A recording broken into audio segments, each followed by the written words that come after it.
السلام علیکم۔ کراچی میں کمسن بچے کے کھلے مین ہول میں گرنے کے واقعے کی فوٹیج سامنے آ گئی۔ دلخراش واقعے نے کھلبلی مچا دی، فضا سوگوار اور حیران کشبار ہو گئی۔ کیا آپ حالات حاضرہ سے آگاہی حاصل کرنا چاہتے ہیں؟ خبر کے پیچھے چھپے اصل حقائق جاننا چاہتے ہیں تو ابھی سبسکرائب کیجئے جلمل پاکستان کو اور ساتھ ہی گھنٹی کے نشان پر کلک کر دیں۔ آپ کو بتاتے چلیں کہ کراچی میں سپر ہائی وے فقیرہ گوٹ میں 4 سالہ کمسن بچے کے کھلے مین ہول میں گر کر جاں بحق ہونے کے واقعے کی CCTV فوٹیج سامنے آ گئی۔ 4 سالہ بچہ مین ہول میں کیسے گرا اور راہگیروں نے کیسے بے حسی کا مظاہرہ کیا، کیمرے نے عکس بند کر لی۔ CCTV فوٹیج میں دیکھا جا سکتا ہے کہ 4 سالہ احسن گھر کی جانب جا رہا تھا۔ فوٹیج میں سڑک پر قطار میں 4 مین ہولز کے ڈھکن کھلے ہوئے دیکھے جا سکتے ہیں۔ کمسن بچے نے ادھر ادھر دیکھتے ہوئے پہلا مین ہول کراس کیا۔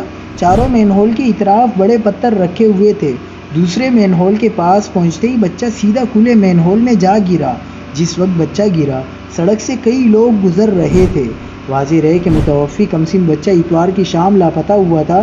متوفی کمسن بچے کے لواحقین نے اسے بہت تلاش کیا، لیکن بچے کا کوئی سراغ نہیں ملا اور پیر کو متوفی کمسن بچے کی لاش کھلے مین ہول سے مل گئی تھی۔